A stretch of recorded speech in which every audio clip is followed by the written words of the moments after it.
지금 이 비유는 집 짓는 건축에 대한 얘기입니다. 예수님은 청년 시절에 목수로 계셨죠.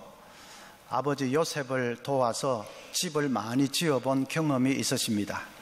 그래서 오늘의 이 얘기가 특별히 더 구체적이고 실감이 나게 들립니다. 예수님이 자신이 집을 많이 지어본 생생한 경험을 바탕으로 해서 말씀하시기 때문입니다. 두 사람이 집을 짓고 있습니다.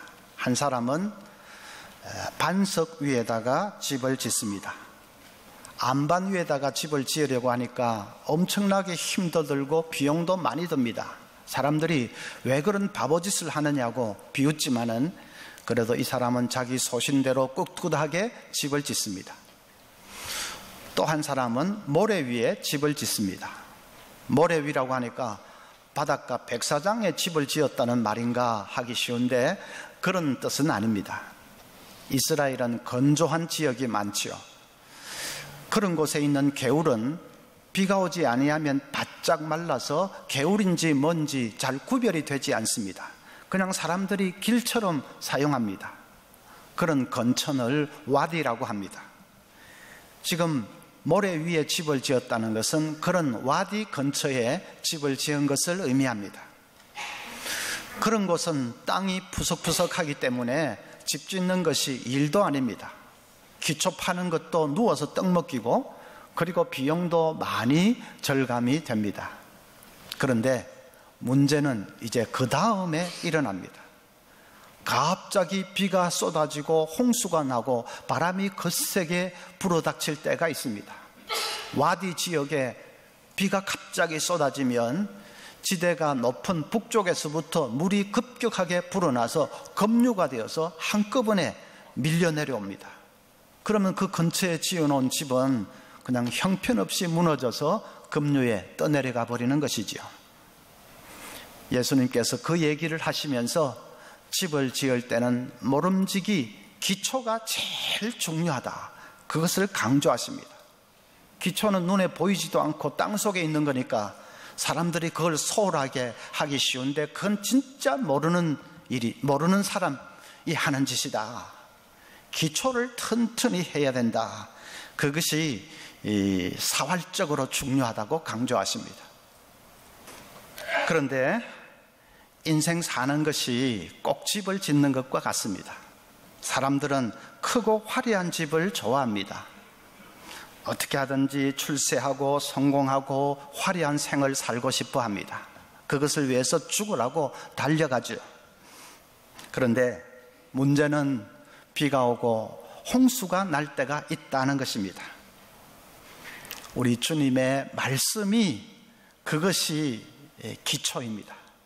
말씀에 깊이 뿌리를 내린 사람이 반석 위에 집을 세우는 사람입니다. 날마다 말씀 속에 거하고 말씀 붙들고 사는 사람이 그것이 자기 인생을 반석 위에 세워가는 사람입니다.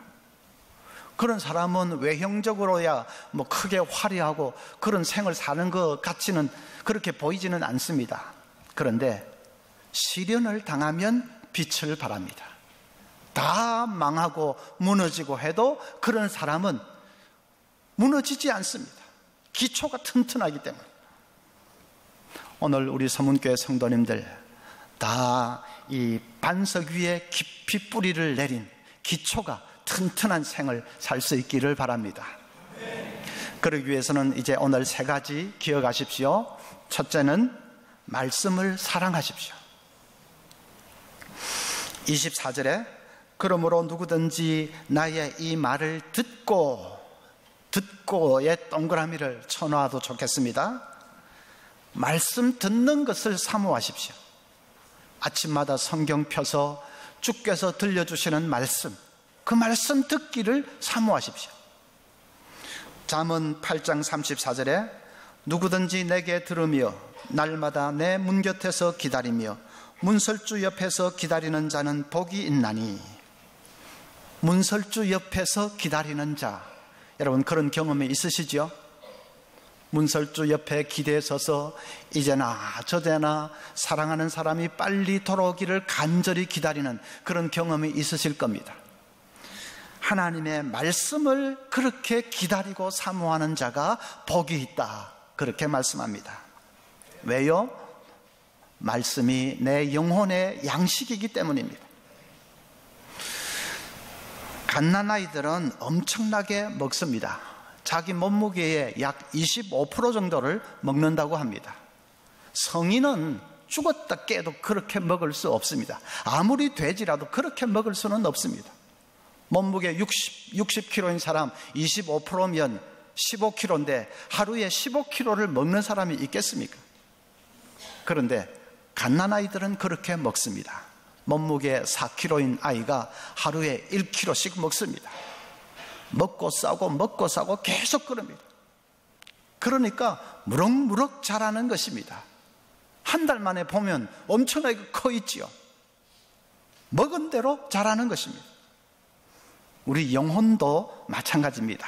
말씀을 먹는 대로 자라납니다. 영이 튼튼해지고 영이 건강해집니다. 여러분, 말씀이 신령한 양식인 것을 믿고 말씀 사랑하시기를 바랍니다. 19세기 영국의 조지 밀러는 고아의 아버지라고 불렸던 사람입니다. 고아들을 수천 명 키워냈습니다. 돈을 쌓아두었기 때문에 그랬던 것이 아닙니다. 어렵고 힘들 때마다 하나님 앞에 엎드려 기도하면 하나님이 채워주셨습니다. 그래서 그는 평생 5만 번 이상 기도 응답받은 사람으로 유명합니다. 어떻게 그런 놀라운 기도의 사람이 될 수 있었는가? 조지 밀러는 평생토록 신구약 성경을 200번 이상 읽었다고 합니다. 그런데 그 중에 절반 이상은 무릎을 꿇고 기도하면서 읽은 것입니다. 200번의 절반 이상이니까 신구약 성경 100번 이상을 무릎을 꿇고 읽은 것입니다. 얼마나 말씀을 사모했으면 그렇게 했겠습니까? 정말 문설주 곁에 기대에 서서 기다리는 그런 간절한 마음으로 무릎을 꿇고 말씀을 읽은 것입니다. 그러니까 기도의 응답을 잘 받을 수밖에 없습니다. 말씀을 해박하게 잘 아니까 하나님의 뜻을 잘 알게 됩니다. 하나님의 뜻을 잘 아니까, 그러니까 기도도 하나님의 뜻에 맞춘 기도를 할 수 있게 되고, 그러니까 응답받는 것은 당연하지요. 그가 5만 번 이상 응답받은 것이 우연이 아닙니다. 여러분, 능력 있는 기도 생활을 원하신다면 말씀을 많이 읽으십시오. 그래서 하나님의 뜻을 잘 알게 되는 그것이 비결입니다. 이제 가을에 접어드는데 이 천고마비의 계절에 성경 많이 읽으시기를 바랍니다. 여러분, 양육훈련 클래스 들어가시면 숙제 때문에라도 성경을 읽지 않을 수 없습니다. 그런데 숙제하는 것에 급급하지 말고 좀 더 자발적으로 더 많이 읽으십시오. 이번 가을에 신구약 성경 최소한도 한번 일독을 하십시오. 우리도 무릎을 꿇고 읽으면 좋겠지만은 어쨌든 정말 사모하는 마음으로, 문설주 곁에서 기다리는 마음으로 그렇게 성경 많이 읽으시기를 바랍니다. 그렇게 해서 하나님의 뜻을 좀 더 잘 알게 되는 그것이 내 인생을 반석 위에 세우는 첫걸음인 것을 여러분 기억하시기를 바랍니다. 둘째로는 말씀에 순종하십시오. 24절 다시 보면, 그러므로 누구든지 나의 이 말을 듣고 행하는 자는 그 집을 반석 위에 지은 지혜로운 사람 같으리니, 행하는, 그게 동그라미 쳐야지요. 행하는 자, 순종하는 자가 말씀을, 이 인생을 반석 위에 건축하는 것과 같다. 교육학자들 말 들어보면 학생이 강의 시간에 듣기만 해서는 강의 들은 내용의 10%도 채 기억을 못한다고 합니다. 그런데 이제 보게 해주면, 시청각 교육을 겸해서 강의를 하면, 그러면 들은 내용의 30% 이상을 기억할 수 있다고 합니다. 제일 좋기는 들은 것을 행동으로 옮겨보게 하는 것입니다. 실습을 해보게 하는 것입니다. 그러면 들은 내용의 70% 이상을 자기 것으로 소화할 수 있다고 합니다. 그래서 이 강사들 하는 거 보면 이론을 이렇게 말하고는 반드시 워크숍을 하게 하고 실습을 하게 하고 그러죠. 그게 중요합니다. 하나님 말씀도 마찬가지입니다. 말씀을 들었으면 그 다음에 그 말씀을 따라서 실천을 해보고 순종을 해보고 할 때에, 행동으로 옮겨볼 때에 그 말씀이 내 속에 깊이 뿌리를 내리게 됩니다. 어떤 개척교회 목사님이 범사에 감사하라 하는 그런 설교를 하고는 교인들에게 숙제를 내주었습니다. 교인들이 한 몇십 명밖에 안 되니까 숙제를 낼 수 있습니다. 이번 한 주간 동안은 매일매일 10가지씩 감사의 제목을 종이에 한번 적어서, 그래서 다음 주일 올 때는 70가지를 적어서 오십시오. 숙제를 내주었습니다. 교인들이 첫째 날, 둘째 날까지는 그런 대로 했습니다. 셋째 날 되니까 더 이상 기록할 게 없습니다. 그런데 숙제니까 해야 됩니다. 그래서 고민을 하다가 생각을 해보니까 이전에는 생각지도 못했던 그런 감사할 제목들이 또 떠오릅니다. 그래서 그렇구나 하고 10가지를 또 적었습니다. 이제 넷째 날 되니까 진짜로 이제는 없다 했는데, 그런데 가정 구석구석을 돌아보니까 또 생각지도 못했던 감사가 떠오릅니다. 그래서 적었습니다. 그렇게 70가지를 기록하면서 교인들이 크게 깨달았다고 합니다. 조금만 깊이 생각해 보면 감사할 일이 이렇게도 많은데 그걸 새카맣게 잊어버리고 평소에 늘 불평과 원망으로 살았던 자기들의 잘못을 깨달은 것입니다. 그리고 나니까 그 한 번의 일로 교회가 분위기가 달라졌다고 합니다. 교인들 입에서 늘 감사합니다, 감사합니다, 감사가 흘러나오는 그런 따뜻한 교회가 됐다고 합니다. 만약에 그 목사님이 범사에 감사해야 합니다, 그냥 말로써 하는 설교로 그렇게 거쳤다면 교인들이 그렇게 피부에 와닿게 느끼지는 못했을 겁니다. 실천을 해보니까, 순종을 해보니까, 그러니까 말씀이 분명하게 깨달아지고 완전히 자기 것이 되는 것이죠. 그래서 말씀 속에 깊이 뿌리를 내리게 되는 것입니다. 아는 것이 힘이다. 여러분, 그 말은 이제 좀 수정해야 됩니다. 아는 것이 힘이 아닙니다. 실천이 힘입니다. 순종이 힘입니다. 아는 것으로 그치면 그건 아무것도 아닙니다. 실천하는 것이 힘입니다. 위대한 부흥사 D.L. 무디 아실 겁니다. 아마 그 사람처럼 미국이나 전 세계 그리스도인들에게 큰 영향을 미친 사람도 드뭅니다. 그런데 무디는 초등학교도 겨우 나올까 말까 한 그런 구두수성공 출신입니다. 아무 배경도 없는 사람이 어떻게 놀라운 사역을 감당할 수 있었을까? 시카고에 가면 무디 기념박물관이 있는데 여러 가지가 전시되어 있는데 그 중에 무디가 평소에 쓰던 성경책이 전시되어 있습니다. 그 성경을 자세히 보면 성경 이곳저곳에 영어로 대문자 T자하고 P자를 막 써놓은 것을 볼 수 있습니다. T는 tested, 실천해 봤다 하는 말이고, P는 proved, 증명이 되었다 하는 뜻입니다. 내가 이 말씀을 실천을 해보았더니, 순종을 해보았더니 진짜 말씀대로 이루어지더라, 그런 말입니다. 그래서 자기가 실천해본 말씀에는 T자를 써놓고 또 응답받은 말씀에는 P자를 써놓고 해놓은 것입니다. 성경 이곳저곳에 T, P 계속 그렇게 기록을 해놓았습니다. 무디에게는 성경은 지식의 대상이 아니라 실천의 대상이었습니다. 말씀 한마디 한마디마다 그 말씀을 붙들고 순종하고 또 순종하고 또 순종하고, 그럴 때 하나님께서 그 사람의 생을 들어서 위대하게 사용하신 것입니다.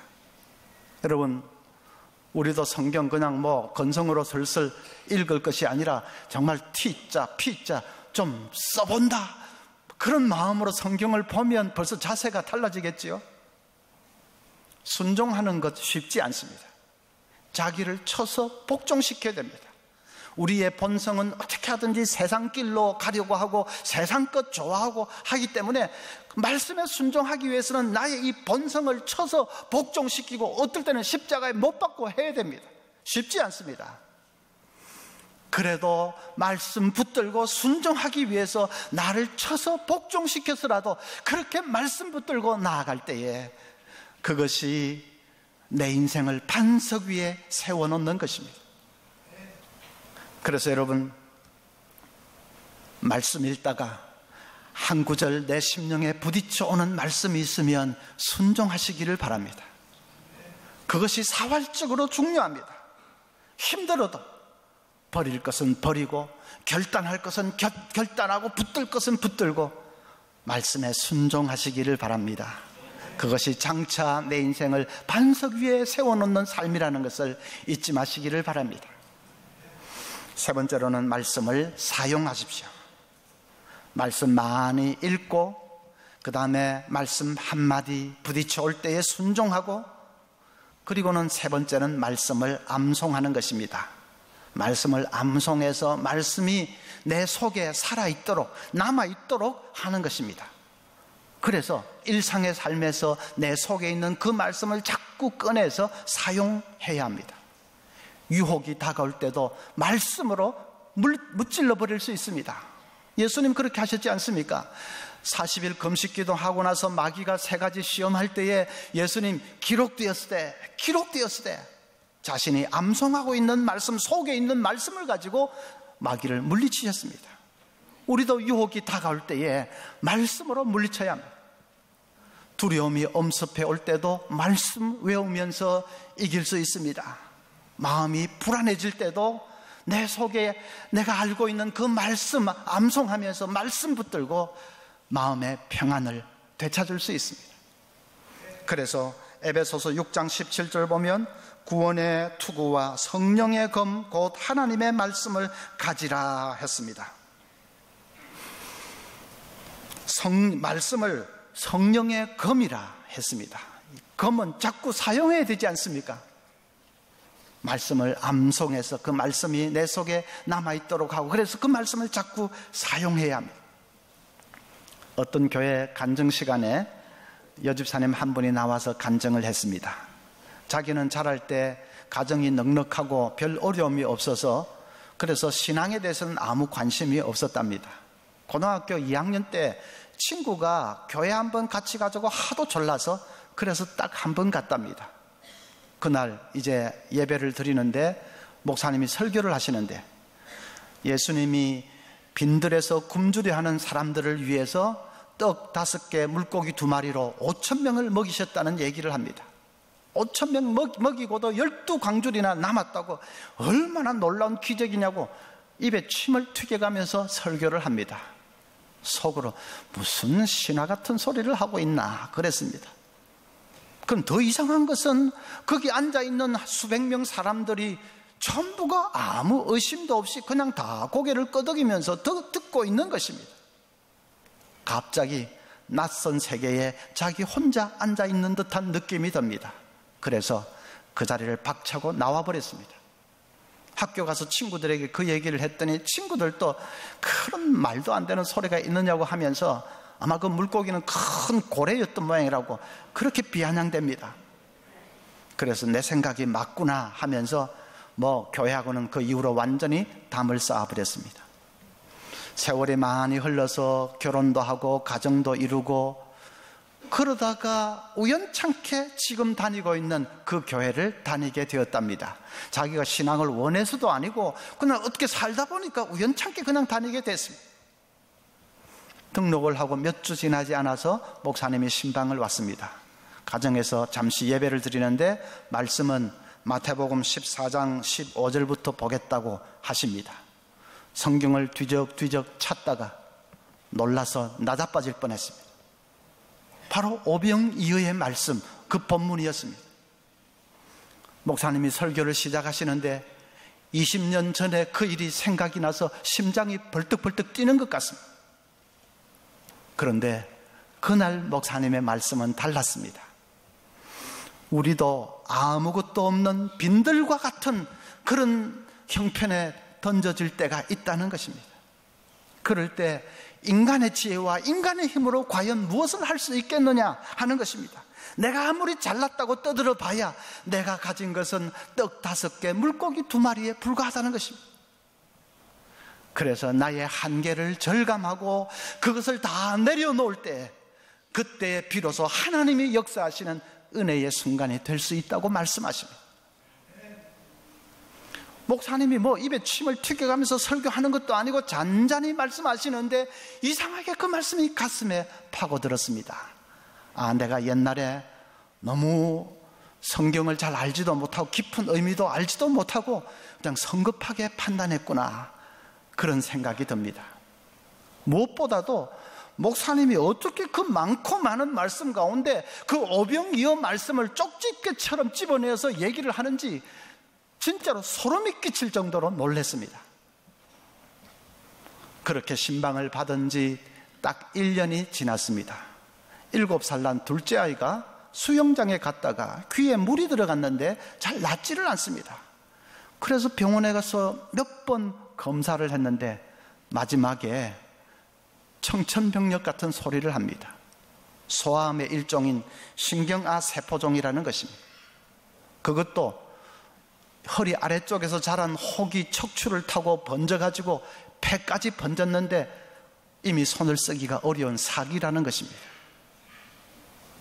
그 한마디에 단란했던 가정이 절망의 나락으로 떨어졌습니다. 얼마나 울고 또 울었는지 모릅니다. 항암제 주사 맞고 그냥 머리 다 빠져버린 그 아이를 바라볼 수가 없어서 계단에 혼자 쭈그리고 앉아서 매일매일을 그렇게 눈물로 지새웠습니다. 그때 그 집사님이 붙든 것이 바로 오병이어 말씀이었다고 합니다. 주님, 제가 빈들에 던져졌습니다. 어떻게 해볼 수가 없습니다. 당신의 손을 펴주십시오. 지난날 제가 교만했습니다. 너무 어리석고 교만했습니다. 이제는 주님 없이는 하루도 살 수 없습니다. 울면서 기도했습니다. 진짜 오병이어 그 말씀을 생명처럼 붙들고 그것밖에는 없으니까 이제 붙들고 매달렸습니다. 그렇게 매달리기를 얼마나 했을까? 놀라운 일이 일어났습니다. 아이가 조금씩 호전되기를 시작하는 것입니다. 의학적으로는 그럴 상황이 아닌데 설명할 수 없는 일이 일어났습니다. 진짜로 빈들에 기적이 일어났습니다. 아이가 마침내 완치가 되었고 건강하게 잘 자라서 지금은 대학생입니다. 그 집사님이 그렇게 간증을 했습니다.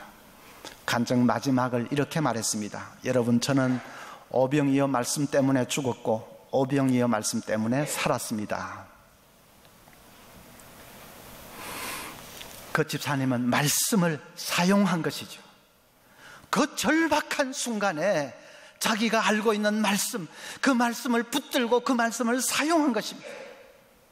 그래서 그 무서운 홍수가 닥쳤지만은 그는 그것을 이겨낼 수 있었습니다.